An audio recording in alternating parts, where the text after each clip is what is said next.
Hello everyone, कैसे हैं आप सभी का बहुत बहुत स्वागत है। एडीओ का ये हमारा क्लास 74 है। इसमें हम लोग जो है पंचायती राज की जानकारी के 20 PYQ देखने वाले हैं। ठीक है, तो वीडियो को शुरू से लेकर लास्ट तक जरूर देखिएगा। और यदि वीडियो अच्छा लगता है तो प्लीज़ इसे ज़्यादा से ज़्यादा अपने दोस्तों के साथ शेयर, लाइक और जो नए लोग हैं सब्सक्राइब जरूर करिए चैनल को। आपको ऐसे ही वीडियोस जो है रोज़ मेरे चैनल पर देखने को मिलेंगे। तो जो नए लोग हैं चैनल को प्लीज़ सब्सक्राइब करिए। ठीक है, चलिए देखते हैं पहला क्वेश्चन, जो कि पंचायती राज की जानकारी से रिलेटेड होंगे आज के सभी क्वेश्चन। पहला क्वेश्चन है, संविधान के अनुसार ग्राम सभा की सही परिभाषा क्या है? ऑप्शन ए है राज्यपाल द्वारा विनिर्दिष्ट स्तर, बी है ग्रामीण क्षेत्र के लिए अनुच्छेद 243 ख के अधीन गठित स्वायत्त शासन की एक संस्था, सी है पंचायत का प्रादेशिक क्षेत्र और डी है ग्राम स्तर पर पंचायत के क्षेत्र के भीतर समाविष्ट किसी ग्राम से संबंधित निर्वाचक नामावली में पंजीकृत व्यक्तियों से मिलकर बना निकाय। तो सही आंसर क्या हो जाएगा? ग्राम सभा का परिभाषा क्या है? Option number D. ठीक है, ग्राम स्तर पर पंचायत के क्षेत्र के भीतर समाविष्ट किसी ग्राम से संबंधित निर्वाचक नामावली में पंजीकृत व्यक्तियों से मिलकर बना निकाय क्या कहलाता है? ग्राम सभा। ठीक है, तो ऑप्शन नंबर डी इस क्वेश्चन का सही आंसर हो जाएगा। देखते हैं अगला क्वेश्चन। क्वेश्चन नंबर 2 है, छत्तीसगढ़ पंचायती राज अधिनियम के अनुसार ग्राम का क्या अर्थ है? ऑप्शन ए है राज्यपाल द्वारा लोक अधिसूचना के माध्यम से ग्राम के रूप में विनिर्दिष्ट, बी है कलेक्टर द्वारा लोक अधिसूचना के माध्यम से ग्राम के रूप में विनिर्दिष्ट, सी है आयुक्त द्वारा लोक सूचना के माध्यम से ग्राम के रूप में विनिर्दिष्ट और डी है मुख्य निर्वाचन अधिकारी द्वारा लोकपाल सूचना के माध्यम से ग्राम के रूप में विनिर्दिष्ट। सही आंसर क्या हो जाएगा? ग्राम का क्या अर्थ होता है? Option number A. ठीक है, राज्यपाल द्वारा लोक अधिसूचना के माध्यम से ग्राम के रूप में विनिर्दिष्ट। ठीक है, तो ग्राम सभा क्या होता है? ग्राम सभा जो है किसी ग्राम में वहाँ के मतदाता सूची में जितने भी लोगों का नाम एंट्री होता है उससे मिलकर जो है ग्राम सभा बनता है। ठीक है, और ग्राम क्या होता है? ग्राम जो है राज्यपाल द्वारा लोक अधिसूचना के माध्यम से ग्राम के रूप में जो ग्राम विनिर्दिष्ट होगा वो क्या कहलाएगा? ग्राम कहलाएगा। ठीक है, तो ग्राम सभा और ग्राम दोनों जो है अलग अलग है, इसको ध्यान में रखिएगा। देखते हैं अगला क्वेश्चन।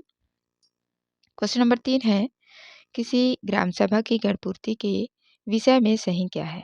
पहला है ग्राम सभा की कुल संख्या का 1/10, दूसरा है ग्राम सभा की कुल संख्या का 1/3, तीसरा है ग्राम सभा की कुल संख्या का 1/2, चौथा है ग्राम सभा में उपस्थित संख्या में 1/10 महिला, पांचवा है ग्राम सभा में उपस्थित संख्या में 1/3 महिला, छठवां है ग्राम सभा में उपस्थित संख्या में 1/2 महिला और सातवां है सरपंच और पंच गणपूर्ति के लिए जवाबदेही होते हैं।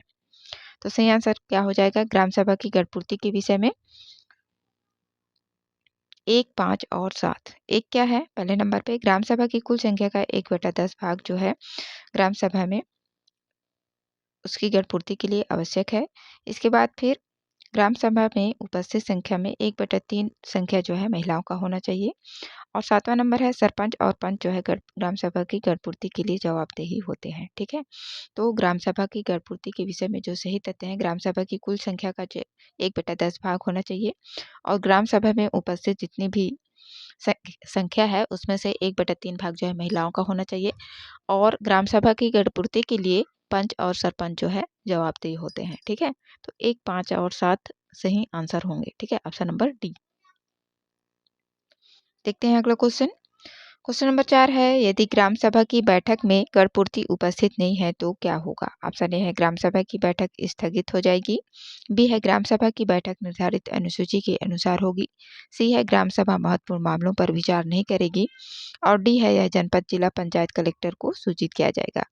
तो सही आंसर क्या हो जाएगा? यदि ग्राम सभा की बैठक में जो है गणपूर्ति उपस्थित नहीं होती है तो ग्राम सभा की बैठक जो है स्थगित हो जाएगी। ठीक है, ऑप्शन नंबर ए। जब गणपूर्ति ही नहीं होगी तो बैठक कहाँ से होगा, है ना?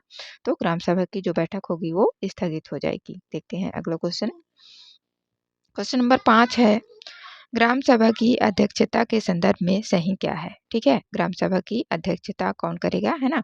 पहला है ग्राम सभा की बैठकों की अध्यक्षता सरपंच करेगा, दूसरा है सरपंच की अनुपस्थिति में उप सरपंच बैठक की अध्यक्षता करता है, तीसरा है सरपंच और उप सरपंच की अनुपस्थिति में ग्राम पंचायत का वरिष्ठ पंच बैठक की अध्यक्षता करेगा और चौथा है सरपंच और उप सरपंच की अनुपस्थिति में ग्राम सभा का वरिष्ठ सदस्य बैठक की अध्यक्षता करेगा। और पांचवा है सरपंच और उप सरपंच की अनुपस्थिति में बैठक में उपस्थित सदस्यों के बहुमत से चुना गया ग्राम सभा का सदस्य बैठक की अध्यक्षता करेगा।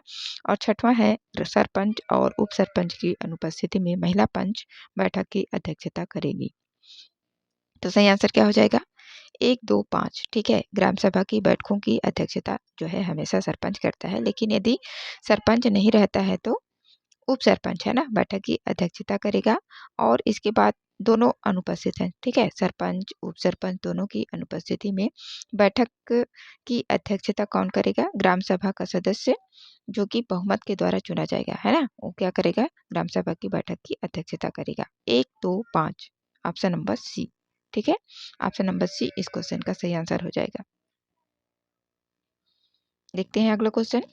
क्वेश्चन नंबर 6 है ग्राम सभा की बैठकों में कौन सी सूचना प्रस्तुत नहीं की जाती? ऑप्शन ए है वार्षिक लेखा विवरण, बी है विगत वर्ष का अंकेक्षण प्रतिवेदन, सी है पंच सरपंच के अचल संपत्ति का विवरण, डी है वार्षिक आय व्यय और ई है पंचायत के कार्यों का विवरण। तो सही आंसर क्या हो जाएगा? ग्राम सभा की बैठक में किसका जो है किस सूचना को प्रस्तुत नहीं किया जाता है? तो पंच सरपंच के अचल संपत्ति का विवरण इसमें प्रस्तुत नहीं किया जाता है। ठीक है, बाकी ग्राम पंचायत का वार्षिक लेखा विवरण, विगत वर्ष का अंकेक्षण प्रतिवेदन और वार्षिक आय व्यय बाद में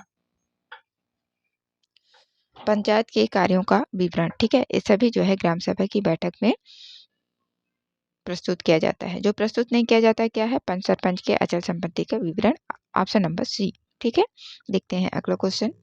क्वेश्चन नंबर 7 है इनमें से कौन निर्वाचित स्थानीय स्वशासन की सबसे छोटी इकाई है? ऑप्शन ए है जिला पंचायत, बी ग्राम पंचायत, सी तहसील पंचायत और डी है जमींदार पंचायत। तो सही आंसर क्या हो जाएगा? सबसे छोटी इकाई कौन सी है? ग्राम पंचायत। ठीक है, ऑप्शन नंबर बी। देखते हैं अगला क्वेश्चन। क्वेश्चन नंबर 8 है ग्राम सभा की बैठक के संदर्भ में कौन सी तिथि असंबद्ध है ना? ग्राम सभा की बैठक जो है कब कब की जाती है उसकी जानकारी आपको होना चाहिए। उसी के बारे में आपको बताना है कि कौन सी तिथि जो है ग्राम सभा की बैठक में मेल नहीं करता है। ऑप्शन ए है 23 जनवरी, बी है 14 अप्रैल, सी 14 मई और डी है 20 अगस्त। तो सही आंसर क्या हो जाएगा? ऑप्शन नंबर सी 14 मई, है ना। 14 मई को जो है ग्राम सभा की बैठक आयोजित किया जाना अनिवार्य नहीं है। बाकी 23, 14, 20 और 2 अक्टूबर 4 तिथि को जो है ग्राम सभा की बैठक करना अनिवार्य है। जो सही नहीं है ऑप्शन नंबर सी 14 मई। ठीक है, देखते हैं अगला क्वेश्चन। क्वेश्चन नंबर 9 है पीआर पंचायती राज अधिनियम 1993 की आवश्यकता यह है कि ग्राम सभा की कम से कम एक बैठक प्रत्येक खाली स्थान महीने में आयोजित की जाए। ऑप्शन ए है 2, बी 3, सी 4 और डी है 5। सही आंसर क्या हो जाएगा? Option number B 3। ठीक है, ग्राम सभा की कम से कम एक बैठक प्रत्येक 3 महीने में आयोजित किया जाना अनिवार्य है। ठीक है, पंचायती राज अधिनियम 1993 की अंतर्गत। ठीक, ऑप्शन नंबर बी इसका सही आंसर हो जाएगा। 3 महीने में एक बार जो है बैठक आयोजित करना अनिवार्य है। देखते हैं अगला क्वेश्चन। क्वेश्चन नंबर 10 है 2004 में संशोधित छत्तीसगढ़ पंचायती राज अधिनियम 1993 की धारा 6 के अनुसार एक ग्राम सभा का आयोजन वर्ष के प्रत्येक 3 माह में खाली स्थान करना चाहिए। ऑप्शन ए है 1 बार, बी है 2 बार, सी 3 बार और डी है 4 बार। क्वेश्चन को जो है आपसे घुमा फिरा के पूछते हैं। ठीक है, तो आपको एकदम कंठस्थ होना चाहिए कि प्रत्येक 3 महीने में एक ग्राम सभा का आयोजन करना अनिवार्य है। ठीक है, तो सही आंसर क्या हो जाएगा? ऑप्शन नंबर सी 3 बार। ठीक है, प्रत्येक महीने में प्रत्येक ग्राम सभा का आयोजन वर्ष के प्रत्येक 3 महीने में 3 बार करना है ना। 3 महीने में एक एक बार, 3 बार। ठीक, देखते हैं अगला क्वेश्चन। क्वेश्चन नंबर 11 है ग्राम सभा की बैठक बुलाने की अपेक्षा कौन करता है? पहला है जनपद पंचायत, दूसरा है जिला पंचायत, तीसरा है कलेक्टर और चौथा है ग्राम पंचायत। और नीचे ABCD 4 ऑप्शन दिए हुए हैं। आपको बताना है कि ग्राम सभा की बैठक बुलाने की अपेक्षा कौन कौन करते हैं। तो सही आंसर क्या हो जाएगा? 1, 2, 3। ठीक है, जनपद पंचायत, जिला पंचायत और कलेक्टर। ठीक है, ये 3 जो है ग्राम सभा की बैठक बुलाने की अपेक्षा करते हैं। देखते हैं अगला क्वेश्चन। क्वेश्चन नंबर 12 है ग्राम सभा की आपात बैठक की सूचना कितने दिन पूर्व देना अनिवार्य होता है? ऑप्शन ए है 7 दिवस, बी है 15 दिवस, सी 3 दिवस और डी है तत्काल। तो सही आंसर क्या हो जाएगा? ग्राम सभा की आपात बैठक की सूचना कितने दिन पूर्व देना अनिवार्य होता है? तो 3 दिन पहले। ठीक है, ऑप्शन नंबर सी। देखते हैं अगला क्वेश्चन। क्वेश्चन नंबर 13 है, ग्राम पंचायतों के कार्यों का सामाजिक अंकेक्षण कौन करता है? ऑप्शन ए है ग्राम सभा, बी जनपद पंचायत, सी जिला पंचायत और डी है मुख्य कार्यपालन अधिकारी। तो सही आंसर क्या हो जाएगा? ग्राम पंचायत के कार्यों का सामाजिक अंकेक्षण कौन करता है? ग्राम सभा। ठीक है, ऑप्शन नंबर ए। देखते हैं अगला क्वेश्चन। क्वेश्चन नंबर 14 है, ग्राम सभा की बैठकों के विषय में क्या सही नहीं है? पहला है प्रत्येक 3 माह में ग्राम सभा की बैठक होगी। दूसरा है चक्रानुसार ग्राम पंचायत के ग्रामों में बैठक होगी। तीसरा है ग्राम सभा की 1/10 से सदस्यों के लिखित अध्यपेक्षा किए जाने पर बैठक बुलाई जाएगी। और चौथा है जनपद पंचायत के निर्देश पर ग्राम सभा की बैठक 20 दिन की अवधि के भीतर होगी। नीचे जो है ABCD 4 ऑप्शन दिए हुए हैं, उसमें से आपको बताना है कि ग्राम सभा की बैठक के विषय में क्या सही नहीं है। ठीक है, जो सही नहीं है उसको बताना है। क्वेश्चन को अच्छे से एक बार पढ़ेंगे, उसके बाद ही आंसर टिक करेंगे। ठीक है, कहीं पर जो है सही है, कहीं पर सही नहीं है पूछता है ना, ऐसे में गलत उत्तर टिक हो जाता है। तो इसका जो सही आंसर होगा क्या हो जाएगा? बी 2, 3, 4। ठीक है, ये सही नहीं है ग्राम सभा के बारे में। चक्रानुसार ग्राम पंचायत के ग्रामों में बैठक होगी, बिल्कुल नहीं। ग्राम सभा के 1/10 सदस्यों की लिखित अध्यपेक्षा किए जाने पर बैठक बुलाई जाएगी, ये भी गलत है। और जनपद पंचायत के निर्देश पर ग्राम सभा की बैठक 20 दिन की अवधि के भीतर होगी, ये भी गलत है। ठीक है, तो ऑप्शन नंबर बी 2, 3, 4 ये स्टेटमेंट जो है गलत है। देखते हैं अगला क्वेश्चन। क्वेश्चन नंबर 15 है, ग्राम सभा की बैठक की सूचना सामान्य बैठक से कम खाली स्थान दिनों पहले दी जानी चाहिए। ठीक है, ऑप्शन ए है 10, बी 4, सी 7 और डी है 5।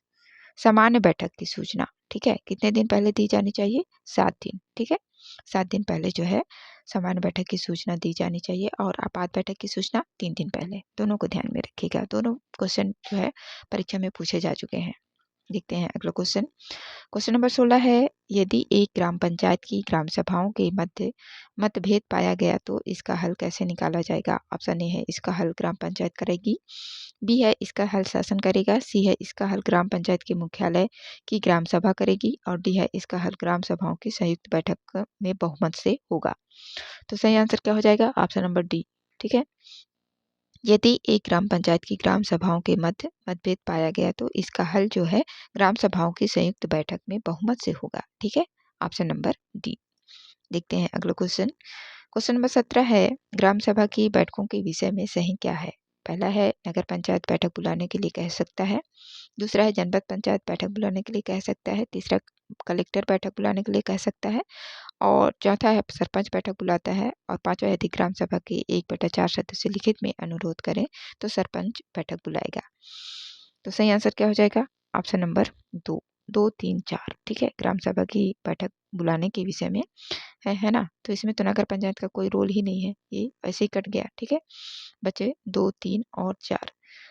जनपद पंचायत बैठक बुलाने के लिए कह सकता है, कलेक्टर भी बैठक बुलाने के लिए कह सकता है और सरपंच जो है बैठक बुलाता है। ठीक है, 2, 3, 4 जो है सही हो जाएगा ग्राम सभा की बैठक के विषय में। ठीक, देखते हैं अगला क्वेश्चन। क्वेश्चन नंबर 18 है, ग्राम सभा की बैठकों में कर पूर्ति के लिए कौन उत्तरदायी है? पहला है सरपंच, दूसरा उप सरपंच, तीसरा पंच और चौथा है पंचायत सचिव। ABCD 4 ऑप्शन है, बताइए। तो सही आंसर क्या हो जाएगा? कौन कौन उत्तरदायी होते हैं ग्राम सभा की कर पूर्ति के लिए? सरपंच और पंच। सही आंसर क्या हो जाएगा? 1 और 3, ऑप्शन नंबर सी। ठीक है, सरपंच और पंच जो है ग्राम सभा की बैठक में गढ़पूर्ति के लिए उत्तरदायी होते हैं। देखते हैं अगला क्वेश्चन। क्वेश्चन नंबर 19 है, निम्नलिखित में से कौन सा कथन गलत है? ऑप्शन ए है हर गांव के लिए एक ग्राम सभा होती है, गलत कथन बताना है। ठीक है, गलत कथन, हर गांव के लिए एक ग्राम सभा होती है। ग्राम सभा में वे सभी लोग शामिल होते हैं जो एक गांव के मतदाता सूची में पंजीकृत होते हैं। सी है आदिवासी बहुल पंचायतों में हर 3 महीने में ग्राम सभा की कम से कम एक बैठक आयोजित की जानी चाहिए और डी है एक ग्राम सभा 10 लाख रुपए तक की परियोजनाओं के लिए भी अपने निर्णयों को लागू कर सकती है ग्राम पंचायत पर निर्भर हुए बिना। तो गलत कथन बताना है, सही आंसर क्या हो जाएगा? ऑप्शन नंबर डी, एक ग्राम सभा 10 लाख रुपए तक की परियोजनाओं के लिए भी अपने निर्णयों को लागू कर सकती है, एक जो है गलत है। बाकी ABC तीनों कथन जो है सही है। हर गांव के लिए एक ग्राम सभा होती है ना। ग्राम सभा में वे सभी लोग शामिल होते हैं जो एक गांव के मतदाता सूची में पंजीकृत हैं, ठीक है। और आदिवासी बहुल पंचायतों में हर 3 महीने में कम से कम एक ग्राम सभा की बैठक आयोजित की जानी चाहिए, ठीक है। तो ये तीनों जो है सही है। गलत कौन सा है? Option number D. एक ग्राम सभा 10 लाख रुपए तक की परियोजनाओं के लिए भी अपने निर्णयों को लागू कर सकती है, ग्राम पंचायत पर निर्भर हुए बिना। ये जो है गलत है। देखते हैं अगला क्वेश्चन। इस वीडियो का लास्ट क्वेश्चन, ठीक है। निम्नलिखित में से कौन निर्वाचित स्थानीय स्वशासन की सबसे छोटी इकाई है? ऑप्शन ए है जनपद पंचायत, बी ग्राम पंचायत, सी जिला पंचायत और डी है राज पंचायत। सही आंसर क्या हो जाएगा? ऑप्शन नंबर बी ग्राम पंचायत, ठीक है। निर्वाचित स्थानीय स्वशासन की सबसे छोटी इकाई कौन सी है? ग्राम पंचायत, ठीक है। तो दोस्तों ये थे पंचायती राज की जानकारी के 20 महत्वपूर्ण पीवाई। आशा आशा करती हूँ आप लोगों को वीडियो अच्छा लगा होगा। वीडियो देखने के लिए आप सभी का बहुत बहुत धन्यवाद।